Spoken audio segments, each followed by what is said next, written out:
নমস্কাৰ, মই ভাস্কৰ জ্যোতিবাই আপোনালোক সকলোকে সমষ্টিৰ খবৰলৈ স্বাগতম জনাইছোঁ। আজি সমষ্টিৰ খবৰত নলবাৰী জিলাৰ টিহু সমষ্টিৰ বিষয়ে আমি বিশ্লেষণ কৰিম। টিহু সমষ্টি ৰাজনৈতিকভাৱে তাৎপৰ্যপূৰ্ণ সমষ্টি।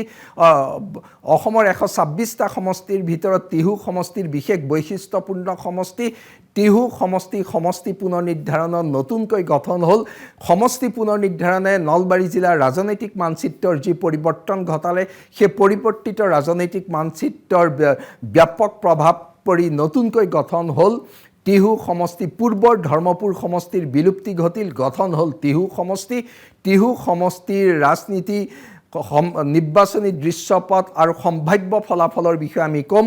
কিন্তু তাৰ পূৰ্বে নতুনকৈ গঠন হোৱা টিহু সমষ্টি কেনেদৰে গঠন হৈছে সেয়া আমি চাই ল'ব লাগিব। টিহু সমষ্টি পূৰ্বৰ ধৰ্মপুৰ সমষ্টি বিলুপ্তি ঘটি গঠন হ'ল।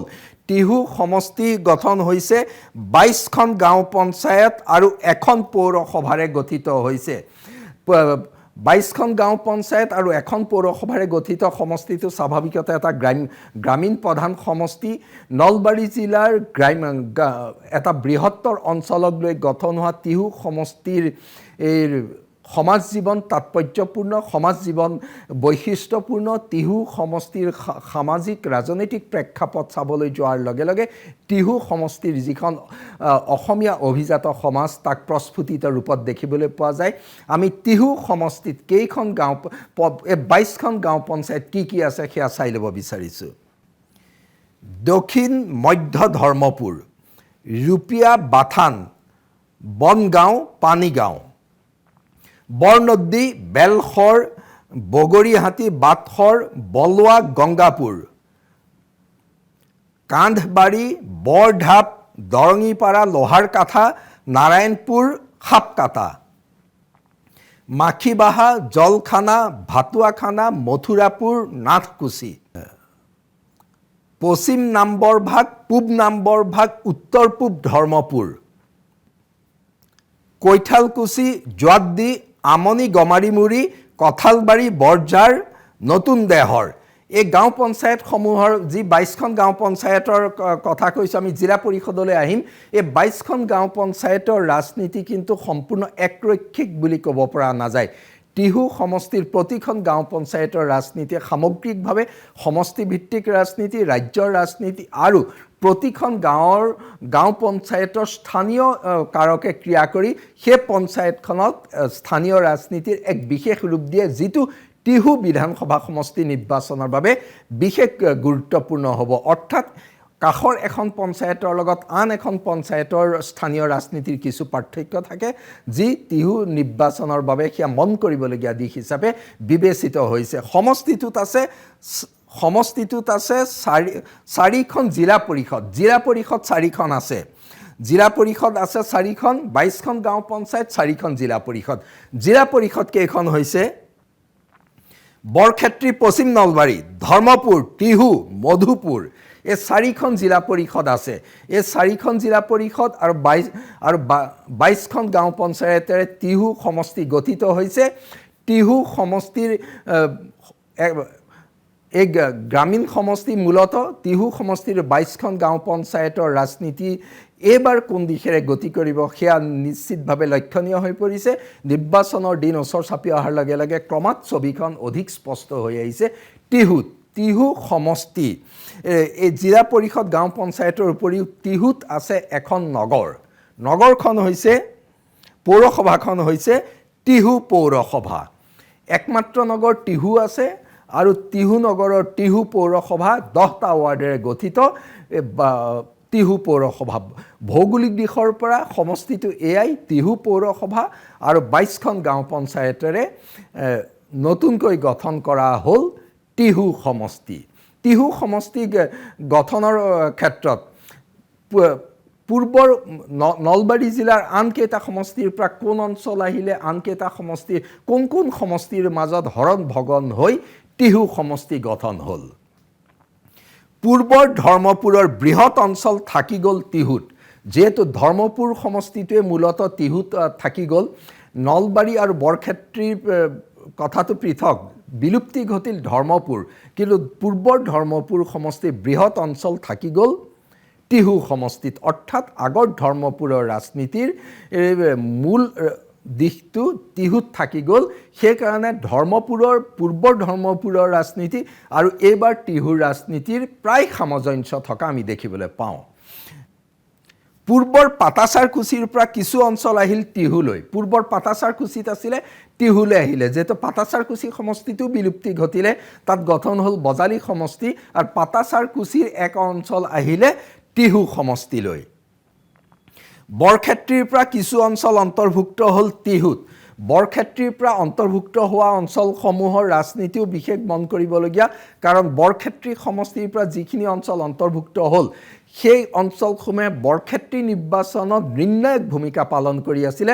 জনগাঁথনিগত দিশৰ পৰা সেই অঞ্চলসমূহ এতিয়া টিহুলৈ যোৱাৰ লগে লগে বৰক্ষেত্ৰীৰ ৰাজনীতিটো পৃথক হৈ গ'ল যিটো আমি পৰৱৰ্তী সময়ত ব্যাখ্যা আগবঢ়াম কিন্তু টিহু সমষ্টিৰ পূৰ্বৰ ধৰ্মপুৰৰ ৰাজনীতিত বৰক্ষেত্ৰীৰ পৰা যোৱা অঞ্চলসমূহে টিহুৰ ৰাজনীতিত নতুন মাত্ৰা প্ৰদান কৰিলে এতিয়া এইকেইটা অঞ্চলক লৈ টিহু সমষ্টি গঠন হ'ল টিহু সমষ্টি আমি ভোটাৰৰ পৰিসংখ্যা চাই ল'ব বিচাৰিছোঁ টিহুত মুঠ ভোটাৰ 2,04,441 গৰাকী 2 লাখ ভোটাৰৰ দিশৰ পৰা যথেষ্ট সংখ্যক ভোট আছে হিন্দু ভোটাৰ হৈছে 1,29,441 গৰাকী সমষ্টিটোত হিন্দু ভোটাৰ 1,29,441 গৰাকী অনুসূচিত জাতিৰ ভোটাৰ আছে 18,800 গৰাকী বড়ো ভোটাৰ 5,700 গৰাকী ধৰ্মীয় সংখ্যালঘু ভোটাৰ আছে 74,900 গৰাকী ধৰ্মীয় সংখ্যালঘু ভোটাৰৰ দিশটো কিন্তু মন কৰিবলগীয়া বৃহৎ সংখ্যক ধৰ্মীয় সংখ্যালঘু ভোট আছে ধৰ্মীয় সংখ্যালঘুৰ এই 74,900 গৰাকীৰ ভিতৰত খিলঞ্জীয়া মুছলমান ভোটাৰ আছে 60,100 গৰাকী এটো অতি তাৎপৰ্যপূৰ্ণ দিশ আমি এই দিশটোৰ বিষয়ে ব্যাখ্যা আগবঢ়াম কাৰণ টিহুৰ ৰাজনীতিত খিলঞ্জীয়া মুছলমানৰ এই ভূমিকাটো অতি গুৰুত্বপূৰ্ণ হৈ থাকিব যিকোনো এটা দলৰ জয় পৰাজয় নিৰ্ণায়ক ভূমিকা পালন কৰিব পাৰিব কিন্তু খিলঞ্জীয়া মুছলমানে তাৰ পাছত আহোঁ অভিবাসী মুছলমানৰ ভোটাৰ আছে 14,800 গৰাকী তুলনামূলকভাৱে অভিবাসী মুছলমানৰ ভোটাৰৰ সংখ্যা কম এয়া হৈছে টিহু সমষ্টিৰ ভোটাৰৰ পৰিসংখ্যা এই ভোটাৰৰ পৰিসংখ্যাৰ ভিত্তিত ৰাজনীতি কেনে যায় সেয়াও কিন্তু চাবলগীয়া হ'ব এটা টিহু সমষ্টিত এইবাৰ টিহু সমষ্টিত ৰাজনীতি মূলতঃ দুটা দলৰ মাজত ৰাজনীতি হ'ব পূৰ্বতেও দুটা দলৰ ৰাজনীতি হৈছিল 16-21তো বিজেপি আৰু কংগ্ৰেছৰ প্ৰতিদ্বন্দ্বিতা হৈছিল এইবাৰো সেই দিশেৰে গৈছে সমষ্টিটোত বিজেপি প্ৰাৰ্থী চন্দ্ৰমোহন পাটোৱাৰী বিজেপিৰ প্ৰাৰ্থী হ'ব চন্দ্ৰমোহন পাটোৱাৰী ধৰ্মপুৰৰ ৰাজনীতিৰ লগত সুদীৰ্ঘকাল জড়িত হৈ আছে 1985 চনৰ পৰা তেওঁ ধৰ্মপুৰত ৰাজনীতি কৰিছে মাজত মাত্ৰ 2001 আৰু 2011 চনত দুটা নিৰ্বাচনত তেওঁ পৰাস্ত হৈছিলে তাৰ আগতে 2016 আগত তেওঁ অসম গণ পৰিষদৰ পৰা বিজয়ী হৈ আছিল 2016 আৰু 21ত তেওঁ বিজেপিৰ পৰা বিজয়ী হৈছিল আৰু যেহেতু ধৰ্মপুৰে এক প্ৰকাৰ টিহু হ'ল আৰু চন্দ্ৰমোহন পাটোৱাৰী টিহুৰ প্ৰাৰ্থী হ'ব চন্দ্ৰমোহন পাটোৱাৰী টিহুৰ প্ৰাৰ্থী হোৱাটো নলবাৰী ৰাজনীতিত জিলাখনৰ ৰাজনীতিত তাৎপৰ্যপূৰ্ণ কাৰণ নলবাৰী জিলাৰ ৰাজনীতিত চন্দ্ৰমোহন পাটোৱাৰী বিশেষ ভূমিকা আছে কেৱল নলবাৰী জিলা বুলিয়ে ক'লে ভুল হ'ব নামনি অসম আৰু সমগ্ৰ অসমৰ ৰাজনীতিত অসম আন্দোলনৰ পাছৰ 1985 চনৰ পৰা গুৰুত্বপূৰ্ণ ভূমিকা পালন কৰি আহিছে চন্দ্ৰমোহন পাটোৱাৰীক পুনৰ বিজেপিয়ে প্ৰক্ষেপ কৰিব টিহু সমষ্টিত কংগ্ৰেছৰ প্ৰাৰ্থী হ'ব যুৱ নেতা ৰাতুল পাটোৱাৰী সক্ৰিয় এজন কংগ্ৰেছ নেতা যোৱা বিধানসভা নিৰ্বাচনতো তেওঁ ধৰ্মপুৰৰ পৰা প্ৰতিদ্বন্দ্বিতা কৰি চন্দ্ৰমোহন পাটোৱাৰীৰ হাতত পৰাস্ত হৈছিল তেওঁ সক্ৰিয় যুৱ নেতা কংগ্ৰেছৰ প্ৰবল প্ৰত্যাহ্বানৰ সময়তো পূৰ্বৰ ধৰ্মপুৰ সমষ্টি বৰ্তমানৰ টিহু সমষ্টিত তেওঁ কংগ্ৰেছক শক্তিশালী কৰাৰ বাবে কাম কৰি আহিছে ৰাতুল পাটোৱাৰীয়ে সমষ্টিটোত কংগ্ৰেছক সংগঠিত কৰি জোৰদাৰ নিৰ্বাচনী অভিযান চলাই আহিছে সেই দিশৰ পৰা মূলতঃ চন্দ্ৰমোহন পাটোৱাৰী আৰু ৰাতুল পাটোৱাৰীৰ মাজত নিৰ্বাচন হ'ব বিজেপি বনাম কংগ্ৰেছৰ পোনপটীয়া প্ৰতিদ্বন্দ্বিতা হ'ব টিহু সমষ্টিত টিহুৰ মূল নিৰ্বাচনী ইছ্যু কি হ'ব সেইটো গুৰুত্বপূৰ্ণ। টিহু সমষ্টিৰ আজিৰ দিনটোলৈকে নিৰ্বাচনী প্ৰেক্ষাপট কেনেকুৱা, যিহেতু দুটা দলৰ মাজতে প্ৰতিদ্বন্দ্বিতা হ'ব। টিহু সমষ্টিৰ নিৰ্বাচনত মূল বিষয় বুলি ক'বলৈ গ'লে সমষ্টি উন্নয়ন অন্যতম এটা প্ৰধান বিষয় হিচাপে দেখা গৈছে। টিহু সমষ্টি পূৰ্বৰ ধৰ্মপুৰ আৰু ডিলিমিটেশ্যনৰ পাছৰ এই দুটা বছৰত এতিয়া টিহুত নতুনকৈ অন্তৰ্ভুক্ত হোৱা অঞ্চলসমূহৰ উন্নয়ন অৰ্থাৎ সমষ্টি উন্নয়ন টিহু সমষ্টি ভোটাৰৰ বাবে প্ৰধান নিৰ্বাচনী ইছ্যু হৈছে। চন্দ্ৰমোহন পাটোৱাৰীয়ে তেওঁ কেনেদৰে সমষ্টিৰ উন্নয়ন কৰিলে তাৰ খতিয়ান ল'ব ভোটাৰে, আৰু যিহেতু সমষ্টিটোত নতুনকৈ অন্তৰ্ভুক্ত হোৱা অঞ্চলসমূহক বাদ দি পূৰ্বৰ ধৰ্মপুৰ অঞ্চলসমূহত সুদীৰ্ঘকাল চন্দ্ৰমোহন পাটোৱাৰীয়ে প্ৰতিনিধিত্ব কৰি আহিছে। সেইকাৰণে চন্দ্ৰমোহন পাটোৱাৰী কামৰ সুদীৰ্ঘকালৰ মূল্যায়ন এইবাৰ নিৰ্বাচনত হ'ব। চন্দ্ৰমোহন পাটোৱাৰীয়ে সমষ্টিটোৰ বিভিন্ন অঞ্চলত কৰা কাম কাজৰ খতিয়ান লৈ গৈছে। মানুহৰ লগত অঞ্চল ৱাৰ্ড গাঁৱে গাঁৱে তেওঁ কি কৰিলে সেইবোৰ বিষয় লৈ মূলতঃ তাত নিৰ্বাচনী হিচাপ নিকাচ আৰম্ভ হৈছে। সেইটো এটা দিশ। তাৰ লগতে সমগ্ৰ ৰাজ্যজুৰি যি হিতাধিকাৰীমূলক আঁচনি, ব্যাপক হিতাধিকাৰীমূলক আঁচনিয়ে টিহুৰ নিৰ্বাচনত অন্যতম প্ৰধান কাৰক হিচাপে বিবেচিত হৈছে। টিহুত হিতাধিকাৰীমূলক আঁচনিৰ জৰিয়তে বিজেপিয়ে ভোট লাভৰ আশা কৰিছে। হিতাধিকাৰীমূলক ৰাজনীতিৰ ক্ষেত্ৰত টিহুৰ সমীকৰণো ৰাজ্যৰ আন সমষ্টিৰ দৰে একেই থাকিব। টিহুত হিতাধিকাৰীমূলক আঁচনিসমূহৰ পৰা কমেও 70% নহয় কমেও 80% ভোট পাব বুলি বিজেপি আশাবাদী। অৱশ্যে ধৰ্মীয় সংখ্যালঘু ভোটাৰে সেই ক্ষেত্ৰত কিছু বিয়োগ ঘটাব বিজেপিৰ। অৰ্থাৎ সমষ্টি উন্নয়ন হিতাধিকাৰীমূলক আঁচনি হৈ পৰিছে টিহুত প্ৰধান বিষয়। কেৱল সেয়াই নহয়, টিহুত বিজেপি ৰাজনীতিৰ আন কেইবাটাও দিশ প্ৰধান কাৰক হিচাপে দেখিবলৈ পোৱা যায়। যিহেতু টিহু সমষ্টিৰ পাৰ্শ্বৱৰ্তী অঞ্চল এই সকলোবোৰতে বিজেপিয়ে যিটো খিলঞ্জীয়াৰ সুৰক্ষা, বংগমূলীয় মুছলমানৰ আগ্ৰাসনৰ কথা কয়, তাৰ এটা নিশ্চিত প্ৰভাৱ পৰে। আৰু টিহু সমষ্টিত তাৰ প্ৰভাৱ দেখিবলৈ পোৱা যায়। বিজেপিৰ মতাদৰ্শগত আঁচনিৰ ক্ষেত্ৰত সম্পূৰ্ণ মতাদৰ্শগতকৰণ নহ'লেও কিন্তু খিলঞ্জীয়া লোকৰ প্ৰতি অহা আশংকাৰ প্ৰসংগটো বিজেপিয়ে যিদৰে ইছ্যু কৰি থাকে তাক টিহুৰ ভোটাৰৰ মাজত ক্ৰিয়া কৰে। কাৰণ বংগমূলীয় মুছলমানৰ আগ্ৰাসনক লৈ টিহুৰ হিন্দু ধৰ্মাৱলম্বী খিলঞ্জীয়া ভোটাৰ উদ্বিগ্ন হৈ থাকে। সেই দিশৰ পৰাও বিজেপিৰ প্ৰতি তেওঁলোকৰ আকৰ্ষণ আছে। নিৰ্বাচনৰ সেইটো এটাও অতি গুৰুত্বপূৰ্ণ দিশ টিহু সমষ্টিত। এতিয়া আহোঁ, টিহু সমষ্টিত যিহেতু বৃহৎ সংখ্যক ধৰ্মীয় সংখ্যালঘু ভোটাৰ আছে, ধৰ্মীয় সংখ্যালঘু ভোটাৰে কি ভূমিকা ল'ব? আপাত দৃষ্টিত দেখা যায় যে ধৰ্মীয় সংখ্যালঘু ভোটাৰ বিজেপিৰ পৰা দূৰত থাকে, কিন্তু টিহুত তাৰ পৃথক ৰূপ দেখিবলৈ পাব। পূৰ্বৰ ধৰ্মপুৰতো হৈছিলে। কেনেকৈ হ'ব? যি বৃহৎ সংখ্যক 60,000তকৈ অধিক খিলঞ্জীয়া মুছলমানৰ ভোটাৰ আছে, তাত চন্দ্ৰমোহন পাটোৱাৰীৰ ব্যক্তিগত প্ৰভাৱ আছে। 1985 চনৰ পৰা দেখা গৈছে যে খিলঞ্জীয়া মুছলমান সমাজৰ মাজত চন্দ্ৰমোহন পাটোৱাৰীৰ প্ৰভাৱ আছে। খিলঞ্জীয়া মুছলমান সমাজে প্ৰতিটো নিৰ্বাচনতে তেওঁলোকৰ এক বুজন সংখ্যক ভোট চন্দ্ৰমোহন পাটোৱাৰীয়ে লাভ কৰি আহিছে। সেই মুছলমান সমাজখনে অসম আন্দোলনত জড়িত আছিলে। তেওঁলোক খিলঞ্জীয়া অসমীয়া মুছলমান, অসমীয়া সমাজৰ অবিচ্ছেদ্য অংগ, অসমীয়া জনজীৱনৰ লগত সম্পূৰ্ণ একেই। আৰু তেওঁলোকে ৰাজনৈতিক চিন্তা চৰ্চাৰ দিশৰ পৰাও খিলঞ্জীয়া আন জনগোষ্ঠীৰ সৈতে তেওঁলোকৰ দৃষ্টিভংগী একেই। কাৰণ অসমীয়াত্বটো তেওঁলোকৰ বাবে মূল বিষয়। টিহুৰ খিলঞ্জীয়া মুছলমানৰ মূল বিষয় অসমীয়াত্ব, আৰু তেওঁলোকেও একেদৰে তেওঁলোকৰো বৃহৎ সংখ্যকৰ মনত একেই প্ৰশ্ন জাগে যে বংগমূলীয় মুছলমানৰ যি আগ্ৰাসনে হিন্দু ধৰ্মাৱলম্বী খিলঞ্জীয়াৰ প্ৰতি ভাবুকি অনা বুলি কৈছে, সেই একে পৰিস্থিতিৰ মুখামুখি হৈছে খিলঞ্জীয়া মুছলমান সমাজো। সেইকাৰণে খিলঞ্জীয়া মুছলমান সমাজে পূৰ্বৰ ধৰ্মপুৰ সমষ্টিটো চন্দ্ৰমোহন পাটোৱাৰীক সমৰ্থন কৰা দেখা যায়। কাৰণ এইসকলোকে অসম আন্দোলন কৰিছিল, এইসকলোকে অসম গণ পৰিষদৰ জন্মৰ পৰা তেওঁলোকৰ আগৰ প্ৰজন্ম জড়িত হৈ আছে। জাতীয়তাবাদত তেওঁলোক বিশ্বাসী আছিলে। আৰু চন্দ্ৰমোহন পাটোৱাৰীয়ে বিজেপিত অগপত্যাগ কৰি বিজেপি যোৱাৰ লগে লগে তেওঁলোকো চন্দ্ৰমোহন পাটোৱাৰীৰ লগত বহু সংখ্যক ধৰ্মীয় সংখ্যালঘু লোক বিজেপিত আছে। সেই দিশৰ পৰা আজিৰ দিনত আমি দৃঢ়তাৰে ক'ব পাৰোঁ চন্দ্ৰমোহন পাটোৱাৰীয়ে কমেও 30-ৰ পৰা 33% খিলঞ্জীয়া মুছলমানৰ ভোট এইবাৰ লাভ কৰাৰো সম্ভাৱনা আছে। এইটো কিন্তু অতি মন কৰিবলগীয়া দিশ।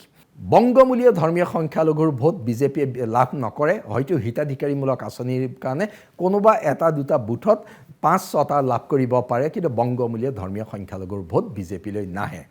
বিজেপিৰ এই প্ৰেক্ষাপট আৰু তাৰ লগত আন এটা গুৰুত্বপূৰ্ণ দিশ হৈছে চন্দ্ৰমোহন পাটোৱাৰীৰ ৰাজনৈতিক বিচক্ষণতা। পূৰ্বৰ ধৰ্মপুৰ বৰ্তমান টিহু সমষ্টিৰ নাৰী নক্ষত্ৰ ভালকৈ জানে চন্দ্ৰমোহন পাটোৱাৰীয়ে। চন্দ্ৰমোহন পাটোৱাৰীয়ে ধৰ্মপুৰৰ ৰাজনীতিত অতি পাকৈত। কেনেকৈ ভোট ল'ব লাগে, প্ৰতিটো বুথত কেনেদৰে ভোট আদায় কৰিব লাগে তেওঁ জানে। চন্দ্ৰমোহন পাটোৱাৰী জনসম্পৰ্ক কম, তেওঁ নিৰ্বাচিত হৈ অহাৰ পাছত সমষ্টিবাসীৰ লগত কম সম্পৰ্ক ৰক্ষা কৰে, কিন্তু সেই কম সম্পৰ্ক ৰক্ষা কৰাক লৈও কৰ্মীসকলৰ মাজত খুব অসন্তুষ্টি থাকিলেও অৱশেষত প্ৰতিটো নিৰ্বাচনতে দেখা যায় চন্দ্ৰমোহন পাটোৱাৰীলৈ ভোটটো আহে। সেই মেকানিজিমটো চন্দ্ৰমোহন পাটোৱাৰীয়ে এটা দলীয় পৰ্যায়ত গঢ়ি তুলিব পাৰিছে। সেয়ে অৰ্থাৎ চন্দ্ৰমোহন পাটোৱাৰী টিহু সমষ্টিৰ এজন দিগ্গজ নেতা, তেওঁৰ ৰাজনৈতিক বিচক্ষণতা, নিৰ্বাচন খেলাৰ তেওঁৰ দক্ষতা কংগ্ৰেছৰ বাবে হৈ পৰে প্ৰত্যাহ্বান। এতিয়া এইকেইটা দিশৰ পিছত আমি আহোঁ টিহুৰ এই নিৰ্বাচনী ইছ্যু বিজেপি কিমান শক্তিশালী নিৰ্বাচনী ইছ্যুৰ লগতে আমি ব্যাখ্যা কৰিলোঁ। বিজেপি কি পৰ্যায়ত আছে তাক সামগ্ৰিকভাৱে বুজাইবলৈ আমি চেষ্টা কৰিলোঁ। বিজেপিৰ পিছতে আমি আহোঁ এতিয়া কংগ্ৰেছৰ অৱস্থালৈ। যেহেতু সমষ্টিটোত কংগ্ৰেছ দুৰ্বল অৱস্থানত আছে, কংগ্ৰেছ যথেষ্ট দুৰ্বল অৱস্থানত আছে, তৎসত্ত্বেও কিন্তু নলবাৰী জিলাৰ নলবাৰী আৰু বৰক্ষেত্ৰীতকৈ টিহুত কংগ্ৰেছে অধিক ভোট লাভ কৰিব। কেনেকৈ লাভ কৰিব? টিহুত আমি কৈছোঁ যে যুৱ নেতা ৰাতুল পাটোৱাৰী সমষ্টিটোৰ জিলাখনৰ আন দুটা সমষ্টিৰ কংগ্ৰেছতকৈ তেওঁ শক্তিশালী অৱস্থানত আছে। তেওঁ জনসম্পৰ্ক ভাল, প্ৰতিশ্ৰুতি সম্পন্ন যুৱ নেতা আৰু দলৰ সংগঠন বৃদ্ধি কৰিছে আৰু খিলঞ্জীয়া অসমীয়া মানুহৰ মাজত বিজেপিৰ প্ৰতি একাংশৰ মহভংগ ঘটিছে। সেই মহভংগ ঘটাসকলৰ কিন্তু টিহুত বিকল্প কংগ্ৰেছে আছে, সেই ভোট তেওঁলোকে লাভ কৰাৰ হিচাপ কৰিছে। তাৰ লগতে ধৰ্মীয় সংখ্যালঘুৰ বৃহৎ সংখ্যক ভোট লাভ কৰিব কংগ্ৰেছে, গৰিষ্ঠ সংখ্যক ভোট লাভ কৰিব কংগ্ৰেছে। সেই দিশৰ পৰা চন্দ্ৰমোহন পাটোৱাৰী আৰু ৰাতুল পাটোৱাৰীৰ যুঁজ হ'ব, কিন্তু বৰক্ষেত্ৰী আৰু নলবাৰীৰ কংগ্ৰেছতকৈ ৰাতুল পাটোৱাৰীয়ে অধিক ভোট লাভ কৰিব। তৎসত্ত্বেও কিন্তু কংগ্ৰেছ বিজেপিৰ তুলনাত দুৰ্বল অৱস্থানত আছে। চন্দ্ৰমোহন পাটোৱাৰীতকৈ ৰাতুল পাটোৱাৰীৰ চন্দ্ৰমোহন পাটোৱাৰীৰ দৰে এজন প্ৰবীণ দক্ষ নেতাক বিৰুদ্ধে ৰাতুল পাটোৱাৰীৰ নিৰ্বাচনী কৌশলো হ'ব গুৰুত্বপূৰ্ণ। কিন্তু আপাত দৃষ্টিত আমি কোৱাৰ দৰে কংগ্ৰেছে এইকেইটা দিশত তাত সুযোগ লোৱাৰ চেষ্টা কৰিব। এতিয়া সামগ্ৰিকভাৱে আহোঁ। সামগ্ৰিকভাৱে যদি আমি চাওঁ, টিহু সমষ্টিত ৰাজ্যৰ ৰাজনীতিৰ বহুবোৰ কাৰকে নিশ্চিতকৈ প্ৰভাৱ পেলাব। সমগ্ৰ ৰাজ্যৰ নিৰ্বাচনী ইছ্যুৱে প্ৰভাৱ পেলাব। বিৰোধী কংগ্ৰেছে উত্থাপন কৰা জাতীয় জীৱনৰ প্ৰসংগবোৰে প্ৰভাৱ পেলাব। বিজেপিয়ে উত্থাপন কৰা খিলঞ্জীয়াৰ প্ৰসংগ, উন্নয়নৰ প্ৰসংগই প্ৰভাৱ পেলাব। আৰু টিহু সমষ্টিটো মুখ্যমন্ত্ৰী ডক্টৰ হিমন্ত বিশ্ব শৰ্মাৰ ব্যক্তিত্ব বিজেপিক বহুদূৰ সহায় কৰাৰ সম্ভাৱনা আছে, নিশ্চিতকৈ কৰিব। বিজেপিৰ ভোটাৰক উদ্বুদ্ধ কৰিব। সেই একেদৰে কংগ্ৰেছ ভোটাৰকো গৌৰৱ গগৈৰ ব্যক্তিত্ব সম্পন্ন ৰাজনীতিয়ে উদ্বুদ্ধ কৰিব। অৰ্থাৎ টিহুৰ ৰাজনীতিত চন্দ্ৰমোহন পাটোৱাৰী, ৰাতুল পাটোৱাৰী যুঁজৰ লগতে ডক্টৰ হিমন্ত বিশ্ব শৰ্মা আৰু গৌৰৱ গগৈৰ ভূমিকা হ'ব গুৰুত্বপূৰ্ণ। মুঠৰ ওপৰত টিহুত নিৰ্বাচনী যুঁজৰ প্ৰেক্ষাপট এনেকুৱাই। টিহুৰ বাসীয়ে সমষ্টি পুনৰ নিৰ্ধাৰণৰ পাছত প্ৰথমটো নিৰ্বাচনলৈ সাজু হৈছে। এক প্ৰকাৰ নতুন হৈ পৰা সমষ্টিটোৰ ভোটাৰে এইবাৰ কেনেদৰে কি ৰায় দিয়ে সেয়া লক্ষণীয় হ'ব। কিন্তু আমি কোৱাৰ দৰে আজিৰ দিনটোতো সমষ্টিটোৰ ছবিখন এনেকুৱাই। নলবাৰী জিলাৰ নতুন সমষ্টি টিহুৰ ৰাজনীতি লক্ষণীয় হ'ব। টিহুৰ নিৰ্বাচনো হ'ব বিশেষ গুৰুত্বপূৰ্ণ।